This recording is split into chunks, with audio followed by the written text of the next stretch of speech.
Hello मेरे प्यारे बच्चों, कैसे हैं आप सब? आई होप आप सब बहुत अच्छे, बहुत बढ़िया होंगे। और हमने जौ प्रक्रम के जितने भी ऑब्जेक्टिव थे सभी कवर कर लिए हैं। कर लिए नहीं सर, बिल्कुल कर लिए हैं। अब हमारा क्या था? अब इसके आगे बेटा अपना अति लघु उत्तरीय प्रश्न, जी हाँ, जो हमारे direct to direct board exam में आने वाले अति लघु उत्तरीय प्रश्न करने वाले हैं, जो कि बहुत मोस्ट इंपॉर्टेंट है। सो प्लीज जितने भी आप स्टूडेंट हैं, आप इन प्रश्नों को तैयार कर लीजिएगा, क्योंकि इंपॉर्टेंट है, बोर्ड में आते हैं। तो पढ़ना तो पड़ेगा भाई, है कि नहीं? पढ़ना तो पड़ेगा जी सर, बिल्कुल पढ़ेंगे। आप लोग मेहनत करें। देखिएगा, मैं आपसे यही बोलूंगा कि जितना आप मेहनत करेंगे उतनी ही ऊंचाई पे पहुंचेंगे। सो प्लीज आप लोग बेटा मेहनत करने। जिस दिन आपको बेटा मेहनत करने का मन नहीं कर रहा है, उस दिन आप अपने आप माता पिता का चेहरा देख लेना, क्योंकि वो आपसे ज्यादा मेहनत करते हैं। सभी के पिताजी सरकारी नौकरी में तो नहीं ना, बहुत सारे लोगों के जो पिताजी होते हैं वो दिहाड़ी मजदूरी करते हैं। दिन भर में जाते हैं तो 300 रुपए पाते हैं, 400 रुपए पाते हैं, या महीने का 10,000 रुपए पाते हैं। उसी में आपको पढ़ाना, खर्चा, सारा चीज चलाना होता है। बेटा उसकी वैल्यू कीजिए, हर एक रुपए की वैल्यू कीजिए। उसके बाद देखिए बेटा आपको सफलता कैसे नहीं मिलेगी, 100% मिलेगी। ठीक है ना? तो यहाँ बेटा हम लोग अति लघु उत्तरीय करने वाले हैं, जो कि इंपॉर्टेंट है और पेपर में आएगा, भर भर के आएगा। और जो हम यहाँ पे अति लघु उत्तरीय कराएंगे, इन सारे अति लघु उत्तरीय प्रश्नों को आप तैयार तैयार कर लीजिएगा। सभी के सभी हम लोग मोस्ट इंपॉर्टेंट वाले करने वाले हैं बेटा। मोस्ट इंपॉर्टेंट वाले जितने भी हैं हम लोग सभी के सभी करने वाले हैं। ठीक है ना? चलेगा। पहला यहाँ पे प्रश्न है, क्या है कि निम्नलिखित पर आपको टिप्पणी करना है, मतलब टिप्पणी करने वाला प्रश्न आएगा। तो यहाँ पे 2-3 टिप्पणी करने के लिए आएंगे। हम पहला यहाँ पे ले रहे हैं, जो कि 2026 के जीजे पेपर कोड में आया हुआ है। क्या है? पादप में उत्सर्जन, मतलब पादप में उत्सर्जन से आप क्या समझते हैं? पादपों में जो उत्सर्जन होता है वो किस प्रकार से होता है, ये इन्होंने बोला है। पौधों में उत्सर्जन वह प्रक्रिया होती है जिसमें वे अपने शरीर से अपशिष्ट पदार्थ बाहर निकालते हैं।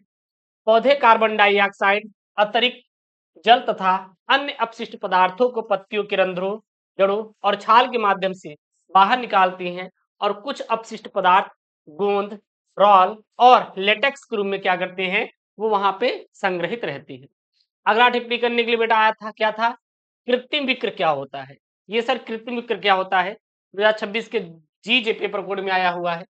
तो जो कृत्रिम विक्र होता है, यह एक मशीन होता है जो खराब हुए विक्रों के स्थान पर रक्त को शुद्ध करने का कार्य करती है, और इस प्रक्रिया को डायलिसिस भी कहा जाता है। डायलिसिस में क्या होता है, जो हमारे अशुद्ध रक्त है ना, उसको फिल्टर करके शुद्ध किया जाता है। इसमें रक्त से यूरिया, अतिरिक्त लवण और जल को बाहर निकाला जाता है। यह उन रोगियों के लिए उपयोगी होता है जिनके विक्र ठीक से कार्य नहीं करते, यानी कि वर्क नहीं करते हैं, वहां पर हम लोग इसका कार्य करते हैं। अब दूसरा प्रश्न बेटा यहाँ पे, लसिका पर संक्षिप्त टिप्पणी लिखिए, मतलब लसिका क्या होती है, इस पे आपको टिप्पणी करना है। 2025 के बेटा सीओ पेपर कोड और सीएम पेपर कोड में आया हुआ है। तो लसिका क्या होती है?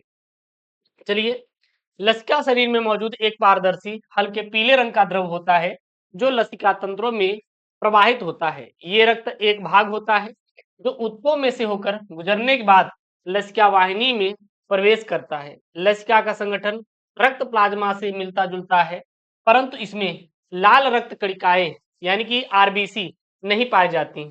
इसमें मुख्य रूप से जल, लवण, श्वेत रक्त कणिकाएं, डब्ल्यूबीसी, प्रोटीन, ग्लूकोज, हार्मोन्स और अन्य अपशिष्ट घटक पाए जाते हैं। लसिका तंत्र में लसिका वाहिकाएं, लसिका ग्रंथियां, प्लीहा, थाइमस और टॉन्सिल्स जैसे अंग शामिल होती हैं। ये तंत्र संपूर्ण शरीर में फैला होता है और प्रतिरक्षा प्रणाली का महत्वपूर्ण अंग होता है। लसिका का वर्ग क्या होता है, कार्य क्या होता है? तो यह तरल संतुलित करता है। दूसरा पॉइंट में, लसिका पर्वों में लिम्फोसाइट रोगाणु की पहचान कर नष्ट करता है। तीसरा, रोगाणुओं के एंटीजन्स प्रतिरक्षा कोशिकाओं को सक्रिय करती हैं, जिससे एंटीबॉडी उत्पादन होता है। और चौथा, वसा का अवशोषण करता है। और पांचवा, अपशिष्ट निष्कासन में सहायक होता है। तीसरा बेटा प्रश्न यहाँ पे, लार में कौन सा एंजाइम पाया जाता है और उसका नाम लिखिए तथा बताइए कि यह क्या कार्य करता है। इसका कार्य क्या होता है? जो लार हमारे मुंह में पाया जाता है उसका कार्य क्या होता है? 2019 के बीएम पेपर कोड में आया हुआ है। तो जो लार ग्रंथियां होती हैं, जो कि कई अंग समूह हैं, यह हमारे मुंह में 3 जोड़े पाई जाती हैं। लार में 98% जल होता है तथा शेष मात्रा में लवण एंटीबैक्टीरियल पदार्थ, म्यूकस आदि पाए जाते हैं। लार में पाए जाने वाला अल्फा एमाइलेज यानी कि टॉयलिन एंजाइम स्टार्च और ग्लूकोज के पाचन में क्या करता है बेटा, मदद करता है। चौथा प्रश्न है, सजीवों तथा निर्जीवों में दो प्रमुख अंतर लिखे, मतलब सजीव और निर्जीव में क्या क्या अंतर है, इन अंतरों को आपको लिखना है। चलिए लिखते हैं हम लोग। सबसे पहले बेटा सजीव के बारे में लिखते हैं, फिर निर्जीव। दो अंतर बोला था ना, तो जो सजीव होते हैं ये पोषण करते हैं, सजीवों में श्वसन होता है, निर्जीवों में पोषण नहीं करते। क्या निर्जीव खाना खाते हैं? मैं आपसे कहूं कि ये बॉटल है, ये खाना खाएगा? अरे नहीं खाएगा। क्या ये ऑक्सीजन लेगा? अरे नहीं लेगा। सीधी सी बात बताइए ना बेटा, बहुत सिंपल है। तो निर्जीव क्या होते बेटा, ये श्वसन नहीं करते, अब भोजन भी नहीं खाते, पोषण भी नहीं करते। अगला है, श्वसन और दहन में कोई चार अंतर लिखिए, मतलब श्वसन और दहन में क्या अंतर है। श्वसन मतलब जो हम लोग सांस लेते हैं, दहन मतलब जो जलता है, किसी चीज को जलाते हैं, जैसे कि अगर हम लोग मेथेन को जब हम लोग ऑक्सीजन के उपस्थिति में जलाते हैं, उसमें से हीट निकलती है, उष्मा निकलती है। तो एक तरफ लिखेंगे बेटा श्वसन, दूसरा तरफ लिखेंगे दहन यानी कि कंबसन। तो जो श्वसन होता है यह एक जैविक क्रिया होती है, यानी बायोलॉजिकल प्रोसेस होता है, जो सजीव कोशिकाओं में ही होता है। श्वसन की क्रिया हमेशा सजीव कोशिकाओं में ही होता है और ये क्या है, एक जैविक क्रिया होती है। और वहीं पे जो दहन होता है यह जैविक क्रिया ना होकर रासायनिक क्रिया होती है। दहन जैविक क्रिया ना होकर एक रासायनिक क्रिया होती है। अगला तीसरा दूसरे पॉइंट बेटा, यह कई चरणों में संपन्न होने वाली एंजाइमों द्वारा नियंत्रित होने वाली एक जटिल प्रक्रिया होती है। और जो दहन होती है यह ऊर्जा तत्काल एक ही चरण में मुक्त हो जाती है। अगला पॉइंट में लिखेंगे श्वसन बेटा, इसमें ऊर्जा कई चरणों में मुक्त होती है और ऊर्जा का अधिकांश भाग एटीपी के रूप में क्या होता है, संचित होता है। वहीं दहन की बात करते हैं तो ऊर्जा का अधिकांश भाग उष्मा एवं प्रकाश के रूप में क्या होता है बेटा, मुक्त होता है। फिर यहाँ पे लिखेंगे श्वसन बेटा, यह शरीर के सामान्य ताप 25 डिग्री से 40 डिग्री पर हो सकता है। और वहीं पे दहन की बात करें, यह अति उच्च ताप पर होने वाली प्रक्रिया है, मतलब कि अधिक से अधिक 2000 डिग्री सेल्सियस भी चल सकती है, कोई इशू नहीं है, लेकिन ये 25 से 40 डिग्री ही तक रहेगी। ठीक ना, मतलब ये अगर शरीर का जो टेम्परेचर जो होता है सहन कर लेता है वही है। अगला है ऑक्सी क्रिया और अनॉक्सी श्वसन में अंतर क्या होता है, मतलब ऑक्सी श्वसन और अनॉक्सी श्वसन। ऑक्सी श्वसन का मतलब जहां पे ऑक्सीजन हो, अनॉक्सी मतलब जहां पे ऑक्सीजन है ही नहीं। ठीक, तो क्या लिखेंगे बेटा यहाँ पे, ऑक्सी और अनॉक्सी श्वसन के बीच अंतर क्या होता है। तो ऑक्सी और अनॉक्सी श्वसन के बीच प्राथमिक अंतर प्रक्रियाओं के दौरान ऑक्सीजन की उपस्थिति या अनुपस्थिति से होता है। ऑक्सी तथा अनॉक्सी श्वसन में अंतर होते हैं। पहला बेटा ऑक्सी श्वसन एक तरफ और दूसरी तरफ लिखेंगे अनॉक्सी श्वसन। ऑक्सी श्वसन में क्या होता है कि इस प्रकार के श्वसन में गैसों का आदान प्रदान होता है और अनॉक्सी श्वसन में, इस श्वसन में गैसों का आदान प्रदान नहीं होता है। ऑक्सी श्वसन में यह साइटोप्लाज्मा और माइटोकॉन्ड्रिया में होता है और अनॉक्सी श्वसन में यह केवल साइटोप्लाज्मा में ही होता है। मतलब कि अनॉक्सी श्वसन केवल साइटोप्लाज्मा में होता है और हमारा जो ऑक्सी श्वसन होता है यह केवल केवल साइटोप्लाज्मा और माइटोकॉन्ड्रिया दोनों में होता है, लेकिन अनॉक्सी वाला केवल साइटोप्लाज्मा में होता है। अगर बात करें माइटोकॉन्ड्रिया में तो माइटोकॉन्ड्रिया नहीं, उसमें हमारा अनॉक्सी श्वसन माइटोकॉन्ड्रिया में नहीं होता है। अगला है, इस क्रिया में ग्लूकोज ऑक्सीकृत होकर कार्बन डाइऑक्साइड और जल बनाता है। जो ग्लूकोज होता है वो ऑक्सीजन से क्रिया करता है, यानी कि उसका ऑक्सीकरण होता है, तब जाकर वो CO2 और क्या बनाएगा बेटा, जल बनाता है। वहीं पर जो अनाक्सी होता है इसमें O2 के अभाव के कारण CO2 और C2H5 OH बनता है। अगला प्रश्न है प्रश्न नंबर 7वां बेटा, लसिका और रुधिर में कोई दो अंतर लिखे, मतलब लसिका और रुधिर में कौन कौन से अंतर होते हैं। एक तरफ बेटा लसिका लिखिए और दूसरी तरफ लिखिए बेटा रुधिर। चलिए, पहला है, यह एक रंगहीन द्रव होता है, इसमें WBC की संख्या अधिक होती है। लसिका में, रुधिर में यह लाल रंग का द्रव होता है और इसमें WBC की संख्या क्या होती है, कम होती है। अगला लसिका में, यह लसिका प्रणाली का एक हिस्सा होता है और रुधिर यह संचार प्रणाली का क्या होता है बेटा, एक हिस्सा होता है। अगला प्रश्न है, हृदय का क्या कार्य होता है, मतलब जो हृदय होता है बेटा इसका क्या कार्य होता है। 2023 के EJ पेपर कोड में आया हुआ है। तो हृदय का मुख्य कार्य संपूर्ण शरीर में रक्त को प्रवाहित करना और हृदय भी हृदय गति को लय और गति को नियंत्रित करता है। यह रक्त दाब को बनाए रखता है। 9वां प्रश्न है, पादप में जाइलम का प्रमुख कार्य क्या होता है? मैंने ऑब्जेक्टिव में करवाया है कि जो पादप होता है उसमें जाइलम का क्या कार्य होता है, मतलब कि इसका मेन कार्य क्या होता है, ठीक ना।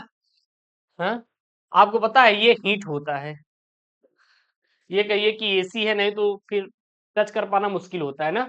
चलिए यहाँ पे, पादप में जाइलम का मुख्य कार्य होता है जल के पौधों को विभिन्न भागों तक क्या करना बेटा, पहुंचाना। तो जाइलम का कार्य होता है बेटा जल का संवहन करना, जल का संवहन करना, या फिर दे दे संचरण करना, संचरण संचरण करना होता है। क्लियर है ना, चलेगा। अगला यहाँ पे प्रश्न है, प्रश्न नंबर 10 है कि निम्नलिखित में संक्षिप्त टिप्पणी करना है।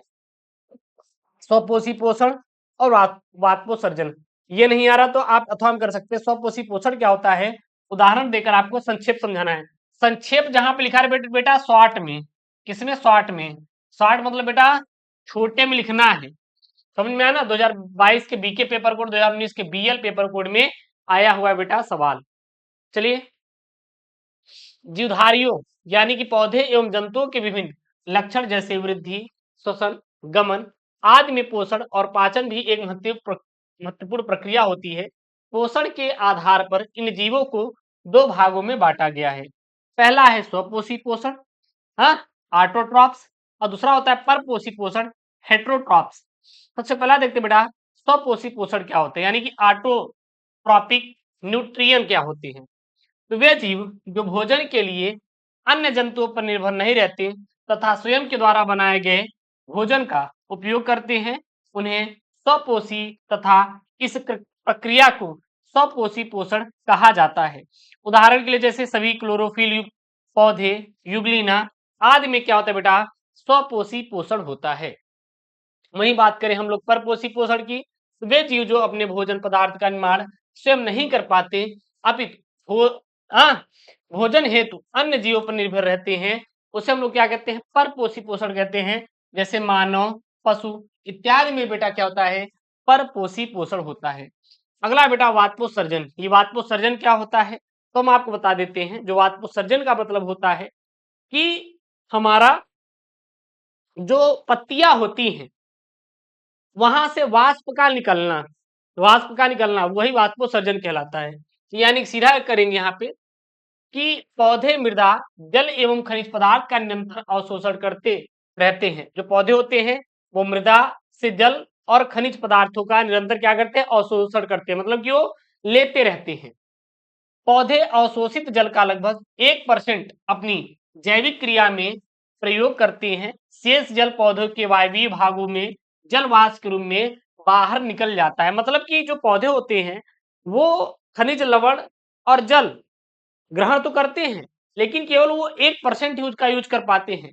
बाकी के जो बचे हुए बेटा हमारे 99% भाग हैं वो क्या होते हैं, वो रंध्रों के द्वारा, तनों के द्वारा, पत्तियों के द्वारा वो क्या हो जाते हैं, वो वाष्पिस हो जाते हैं, ठीक ना।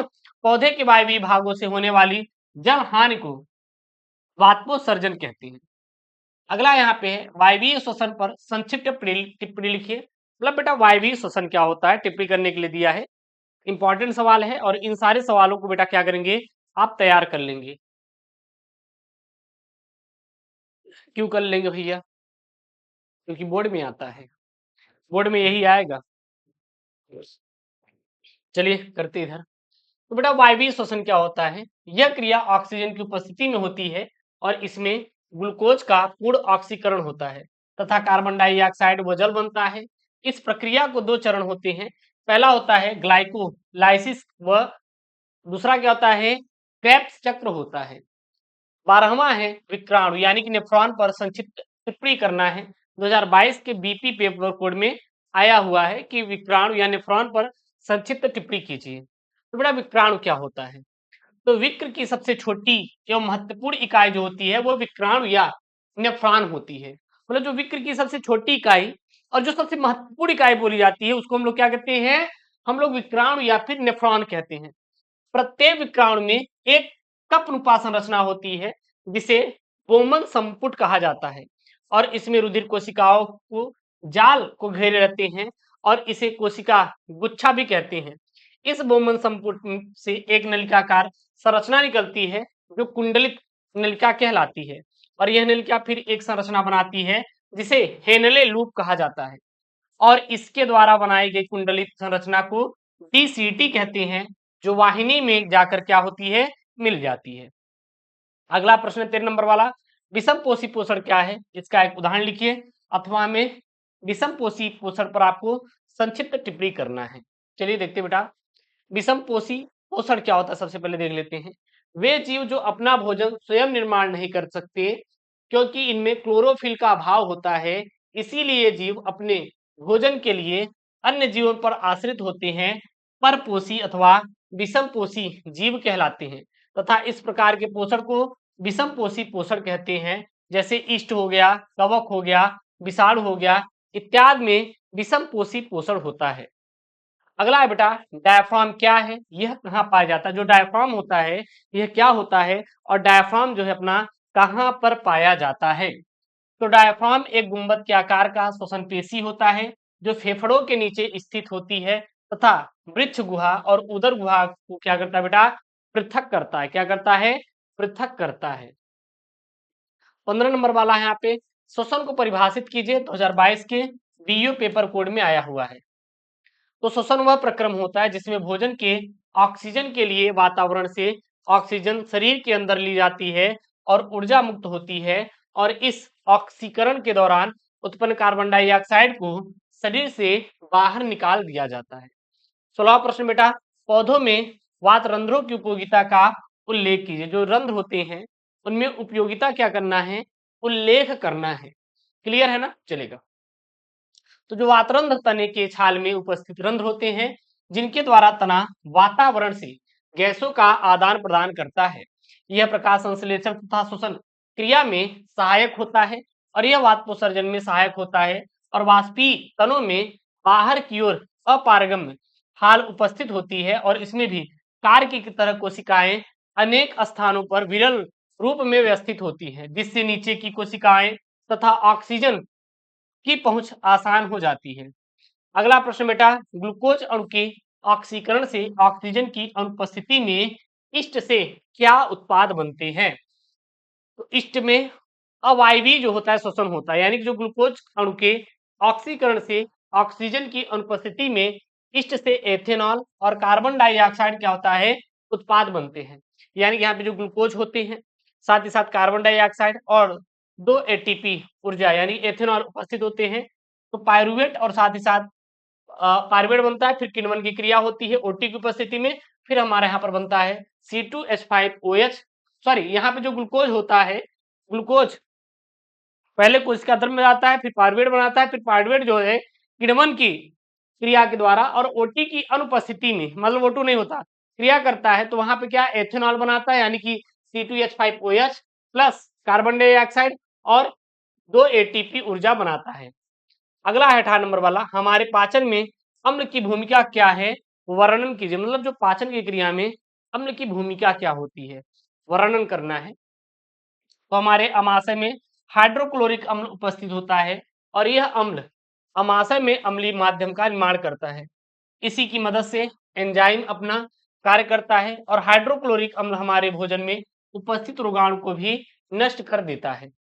19 नंबर वाला है, पादपों में जल और खनिज लवणों के संवहन का वर्णन कीजिए। मतलब जो पादप होते हैं उसमें जल और खनिज जो लवण का संवहन होता है, संचरण होता है, उसका हमें वर्णन करना है। तो पादप में जल और खनिज लवण का संवहन, यानी पादपों में जल तथा खनिज लवणों का परिवहन जाइलम ऊतक के द्वारा होता है। इसीलिए पौधे अपनी जड़ों के माध्यम से जल और खनिजों को अवशोषित करते हैं और पौधों के तने, पत्तियों, फूलों आदि अन्य हिस्सों में इसे पहुंचाते हैं।